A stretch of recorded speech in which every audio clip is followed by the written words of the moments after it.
दृष्टि है इसके ऑडियो आर्टिकल प्रोग्राम में आपका स्वागत है।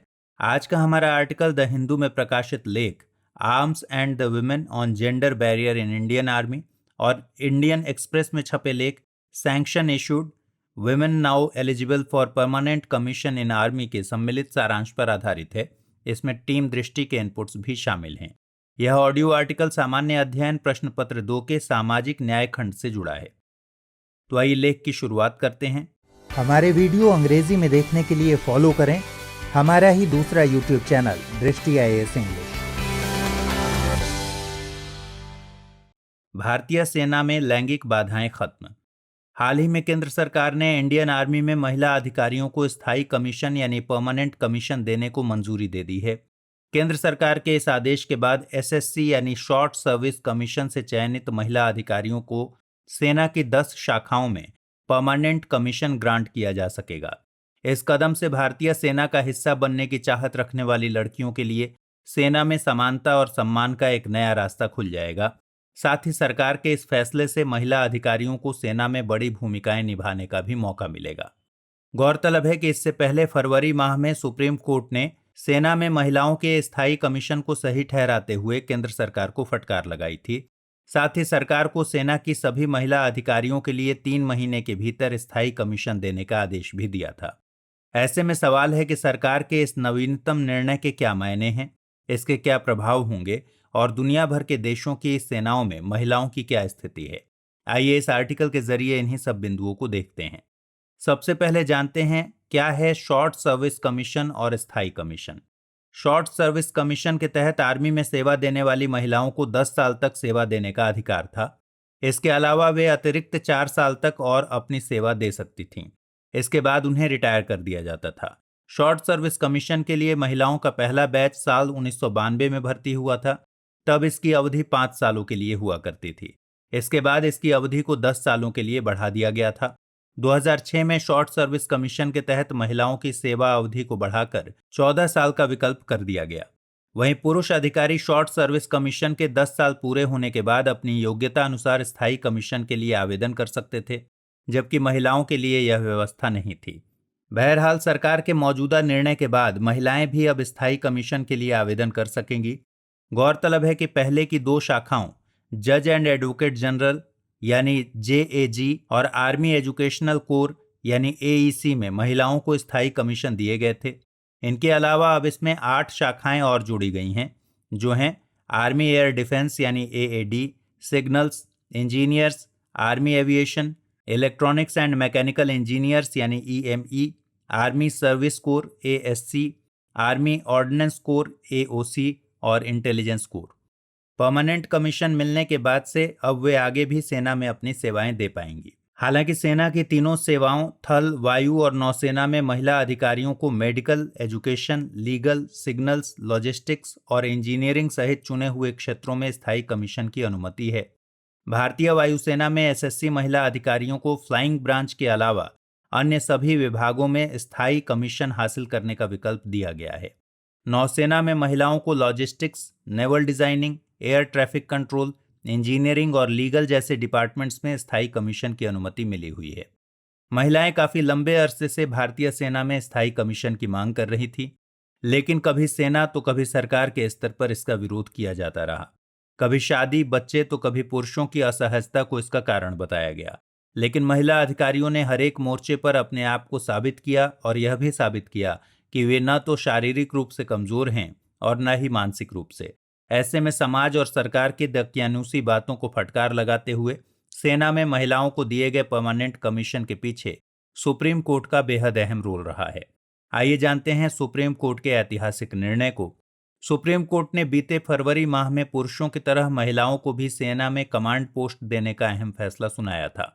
यहाँ कमांड पोस्ट से आशय किसी सैन्य टुकड़ी की कमान संभालने या उस टुकड़ी का नेतृत्व करने से है।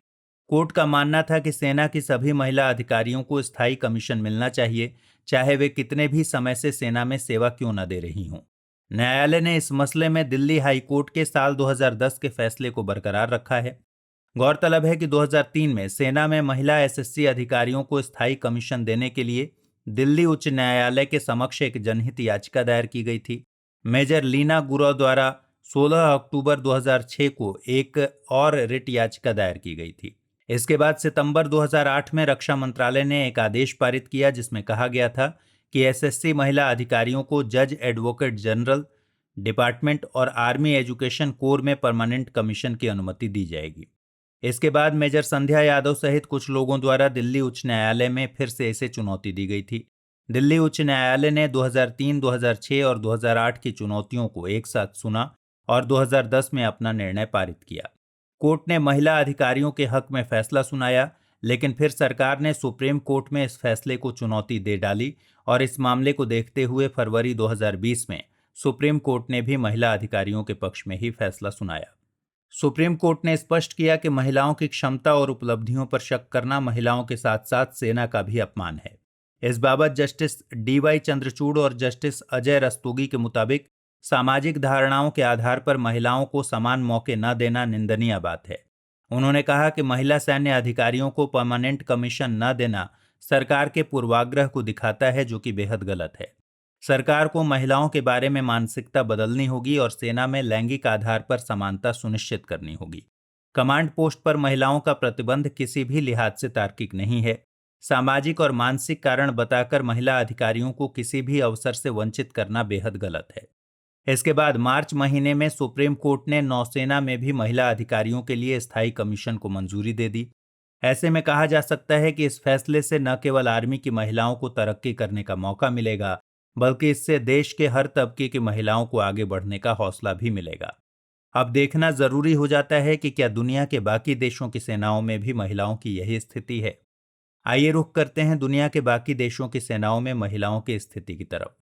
सेना में महिलाओं के लिए फ्रंटलाइन कॉम्बैट रोल्स निभाना दुनिया भर में एक विवादास्पद मुद्दा रहा है। मौजूदा वक्त में लगभग ऐसे 16 देश हैं जहां महिलाओं को फ्रंटलाइन अथवा कॉम्बैट रोल्स में सेवा करने की अनुमति दी गई है। 2018 में यूके ने सेना में कॉम्बैट रोल्स के रूप में काम करने वाली महिलाओं पर से प्रतिबंध हटा दिया था और उन्हें एलीट स्पेशल फोर्सेज में सेवा करने की अनुमति प्रदान की। अमेरिकी सेना की बात करें तो महिलाओं ने नॉन कॉम्बैट रोल्स में काम किया है। हालांकि 2016 में यूएसए ने महिलाओं को फ्रंटलाइन कॉम्बैट रोल्स निभाने की अनुमति देने पर पेंटागन के प्रतिबंध को हटा दिया था। गौरतलब है कि 1990 के दशक की शुरुआत में महिलाओं ने अमेरिकी सेना और 2019 में एविएशन और नेवल कॉम्बैट में भी काम करना शुरू कर दिया था। दूसरी तरफ चीन की people's liberation army ground force यानी PLAGF दुनिया की सबसे बड़ी सेना है। इसके पास एक ग्राउंड फोर्स है जिसमें लगभग 5% अथवा इससे कम महिला अधिकारी हैं। इसका मतलब है कि इसके लगभग 1.4 मिलियन सैनिकों में से मात्र 53,000 ही महिला अधिकारी हैं। International institute for strategic studies यानी IISS के अनुमानों के मुताबिक भारत के पड़ोसी देश पाकिस्तान में लगभग 3400 महिलाएं सशस्त्र बलों में सेवाएं दे रही हैं। कनाडा, डेनमार्क और इजराइल जैसे देशों ने 80 के दशक में महिलाओं को कॉम्बैट रोल्स के रूप में काम करने की अनुमति दे दी थी। कनाडा ने 1989 में महिलाओं को कॉम्बैट रोल्स की अनुमति दी। वहीं 1988 में डेनमार्क की टोटल इंक्लूजन पॉलिसी आई थी, जबकि 1985 में इजराइल ने महिलाओं की कॉम्बैट पोजीशंस पर भर्ती करना शुरू किया था। 80 के दशक के बीच नॉर्वे पहला नाटो देश बना जिसने महिलाओं को सभी कॉम्बैट कैपेसिटी वाली सेनाओं में शामिल होने की अनुमति दी थी। IISS के मुताबिक रशियन आर्म्ड फोर्स में 10% महिलाएं हैं। वहीं इंडियन आर्मी की बात करें तो इसमें महिलाओं को पहली बार 1992 में शामिल किया गया था। शुरुआत में 1950 के आर्मी एक्ट के तहत महिलाओं को रेगुलर आर्मी में रोजगार के लिए अयोग्य माना जाता था। 42 साल बाद जनवरी 1992 में एक सरकारी अधिसूचना के जरिए इसे अधिनियम से हटाया गया। इसके बाद महिलाओं को 5 शाखाओं में अधिकारियों के रूप में नियुक्ति के लिए पात्र बनाया गया।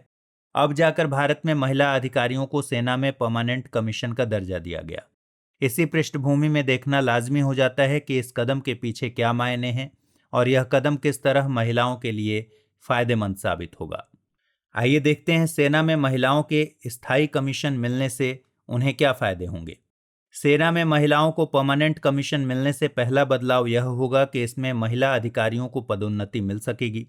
शॉर्ट सर्विस कमीशन के दौरान वे लेफ्टिनेंट कर्नल के पद से आगे नहीं जा सकती थीं, लेकिन अब उन्हें एडवांस लर्निंग के विभागीय कोर्सेज में भेजा जा सकेगा। अगर वे इसमें अच्छा परफॉर्म करती हैं तो उन्हें पदोन्नति के दौरान इसका फायदा मिलेगा। इतना ही नहीं, अब वे कर्नल, ब्रिगेडियर और जनरल जैसे पदों को भी हासिल कर सकेंगी।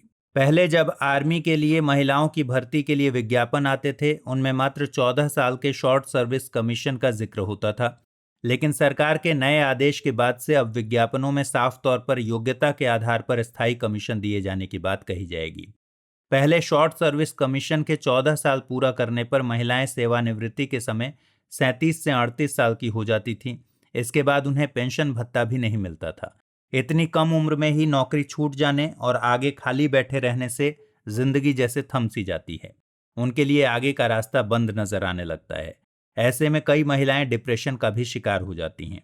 लेकिन अब पीसी ग्रांट होने से महिलाएं लगभग 55 से 58 साल की उम्र तक नौकरी कर सकेंगी और उन्हें पेंशन भत्ते भी दिए जाएंगे। इसके साथ ही सेना में अपनी सेवाएं देने की इच्छुक लड़कियां भी जान पाएंगी कि अब वे सभी 10 शाखाओं में स्थायी कमीशन के जरिए सेना के उच्चतम पदों तक पहुंचकर देश की सेवा कर सकती हैं। अब निष्कर्ष की बात करते हैं। गौरतलब है कि महिलाओं की मेहनत और काम के प्रति उनकी वफादारी किसी से छिपी नहीं है, चाहे वो किसी भी फील्ड में क्यों ना हो। घर संभालना, ऑफिस संभालना, देश चलाना या फिर देश पर कोई समस्या आने न पाए, इसके लिए सेना में पुरुषों के साथ कंधा से कंधा मिलाकर मोर्चा संभालना, ये सभी दायित्व महिलाओं ने बखूबी निभाए हैं। इंडियन आर्म्ड फोर्सेज में अपनी सेवा दे चुकी गुंजन सक्सेना एक ऐसा नाम है जिन्होंने कारगिल वॉर के समय युद्ध क्षेत्र में निडर होकर चीता हेलीकॉप्टर उड़ाया था। गुंजन सक्सेना इंडियन एयरफोर्स की पहली महिला पायलट रह चुकी हैं। द कारगिल गर्ल के नाम से जानी जाने वाली गुंजन सक्सेना शौर्य चक्र प्राप्त करने वाली पहली महिला भी बनी थी। उनके जीवन पर आधारित गुंजन सक्सेना द कारगिल गर्ल नाम से एक बायोपिक जल्द ही आने वाली है। कुछ इसी तरह के नाम मोहना सिंह, अवनी चतुर्वेदी और भावना कंठ के भी हैं, जिन्होंने भारत की पहली 3 महिला फाइटर पायलट होने का कारनामा रचा था। वहीं बिहार के मुजफ्फरपुर शहर में जन्मी सब लेफ्टिनेंट शिवांगी ने भारतीय नौसेना की पहली महिला पायलट होने का गौरव हासिल किया था। इसी तरह के नाम अन्य कई क्षेत्रों में हैं जहां महिलाएं हमेशा नए कारनामे करती रही हैं। बस जरूरत है उन्हें मौका देने की। इस तरह के मौके उन्हें मिलते रहें तो हो सकता है कि आने वाले वक्त में हमें कई महिलाएं ब्रिगेडियर और इससे भी ऊंचे पदों पर देश को अपनी सेवाएं देती नजर आएं। आइए नोट करते हैं आज का सवाल। सवाल है, महिला अधिकारियों को सेना में स्थायी कमीशन देने को लेकर सरकार के हालिया निर्णय के क्या मायने हैं? इस आलोक में सेना में महिलाओं की भूमिका पर प्रकाश डालिए।